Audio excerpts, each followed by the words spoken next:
Remembrances of Voices Past is an attempt to relook and or probably look back at some of the voices, some of the poets of the past who have had moved me, whose work has moved me and has inspired me.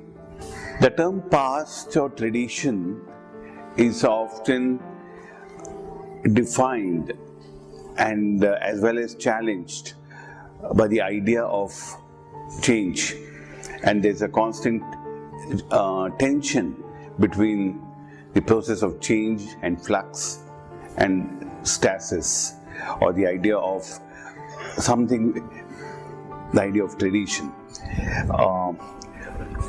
These works are an attempt, as I said, an endeavor to perhaps reapprise and relook at this idea. Over the years, as I have said earlier, I have been moved immensely over a period of time when I have come across certain lines of poetry and work by different medieval poets. Well, Karikal Amma, Akmahadevi, Lal Led, Andal, to name a few, were some of the poets whose work I'm very familiar with and who have kind of entered my life and my work with their moving imagery, with the idea of human life. The idea as to who were these poets, what kind of circumstances led them to come out with such radical worldview, as well as their take on human life. Most of them I have dealt with in this show are women. Most of them belong to different parts of the country. They are kind of separated by geographical locations, right from, as one says, from Kashmir to Tamil Nadu, divided by time, by centuries. Yet when they spoke, yet when they sang, yet when they felt with their words, they were so akin, they were so similar in tone that one wonders if they had a chance perhaps to have met and exchanged what they felt. So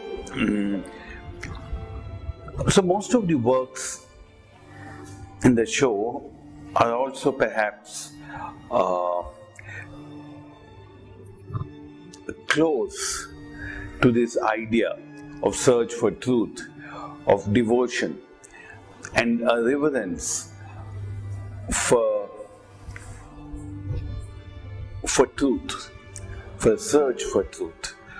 All of them have searched for the idea of truth in their own ways. And somebody like Karikal Amma, who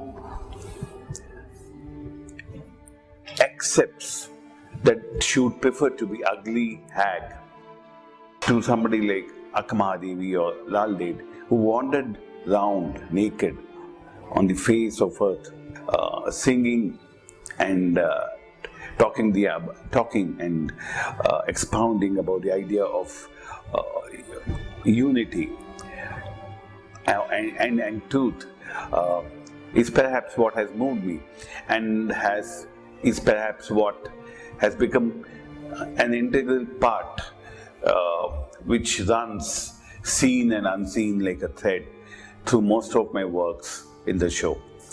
The other poet whom I have also dealt very exhaustively in this series is the 8th century Tamil poet called Manivachakar. There's a beautiful image of his, which is part of the Chola bronzes, an image which I have used as a leitmotif in these works.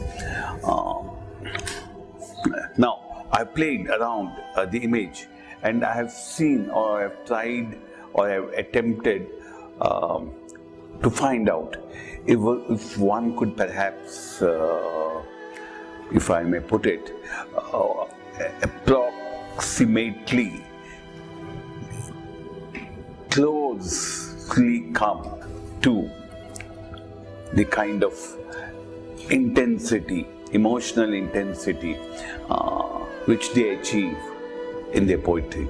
Now, how does one translate, if I may say so, from one language, in this sense, a literary language, which comprises of words, phrases, to a language of painting, which has probably a different elements which form its grammar and its syntax. When I'm talking of my work, I'm talking of things like colors, I'm talking of imagery, I'm talking of texture and lines.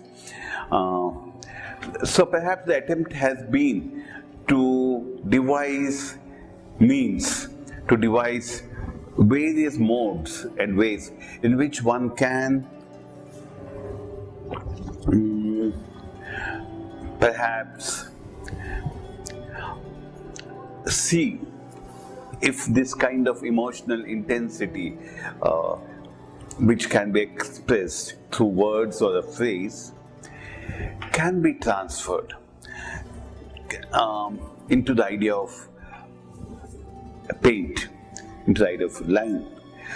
So that when one looks at a work, one perhaps feels the same kind of sense of deja vu or emotional exaltation which one has when one comes across a beautiful line of poetry.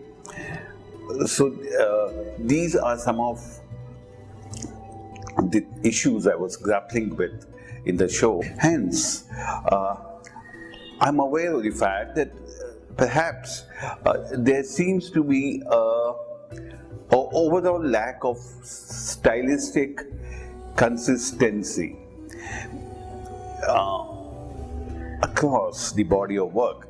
But then perhaps that is so intentional that could not be avoided, because there are different ways one tries of saying the same thing. There are different modes of, if I may use to say, to express devotion, and that I suppose should be obvious too.